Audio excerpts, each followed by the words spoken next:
Salut Grut! Vous avez reconnu, c'est votre humoriste Sam Dubassa, artiste humoriste stand-upper. Et aujourd'hui, je suis là pour vous parler de mon parcours, de ma carrière et tout ce que j'ai eu à faire jusque-là. L'humour parce que à la fin de mon cursus universitaire, c'est-à-dire la 3e année de licence, il n'y avait que cette porte de sortie-là. C'était soit ça, soit un boulot normal, mais j'ai préféré la voie où je me sentais le plus à l'aise. Mon style d'humour, je le décrirais comme un humour d'observation avec une pincée d'absurde. C'est comme ça on dit dans le domaine de l'absurde. S'il existe du vin sans alcool, du lait sans lactose, du sucre sans sucre, des démocraties sans changement de président, alors pourquoi pas la natation sans eau? J'ai choisi l'observation parce que autour de nous il se passe des trucs que j'aime bien beaucoup raconter sur scène avec ma dose d'exagération, d'où je mets un peu d'absurde dedans. Grut, c'est une très longue histoire. Il faut savoir que moi, j'aime beaucoup les humoristes français et américains. Et il y a un humoriste français, bon, un créateur de contenu français que je suis beaucoup, qui s'appelle Bernard Isca, je crois, qui lui a un concept appelé Brut, qui est une parodie de Brut. J'ai beaucoup regardé ses vidéos et en regardant, il fait des parodies de Brut, mais sur les réalités chez eux là-bas en France. J'ai dit, bon, je peux refaire le même truc avec nos réalités africaines. Au départ, j'appelais pas du tout ça Grut.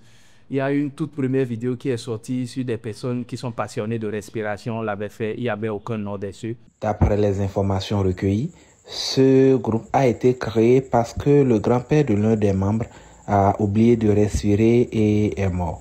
C'est après que, en suivant Brut, j'ai dit, ok, je vais faire Grut. C'est comme ça que c'est né.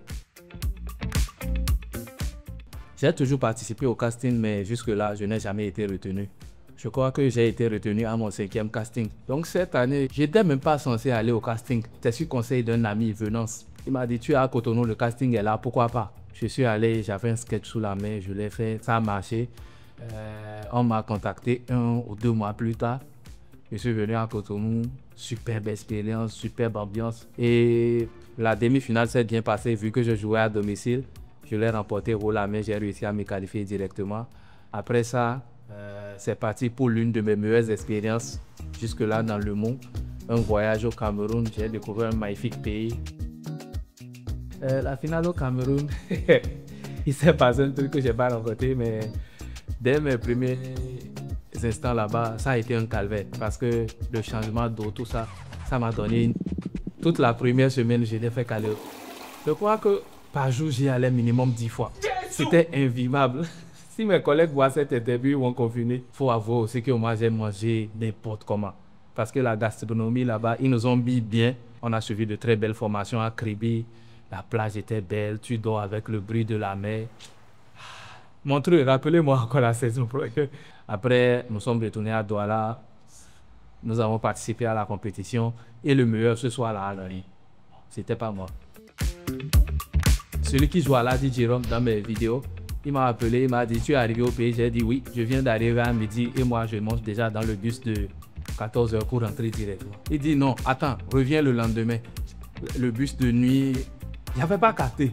C'est le lendemain quand j'ai pris le bus, quand Navi m'a envoyé des images, je me suis rendu compte qu'ils ont organisé une petite caravane. Il y avait des personnes que j'aime bien, Gros, Métis, Kounou-Maye, Capitaine. Toute mon équipe avec laquelle je travaille d'habitude, mes amis, ils ont fait toute une caravane et c'était vraiment une bonne surprise. J'avais voulu agrémenter le truc en pleurant, mais c'est pas venu. Franchement, ça m'a touché.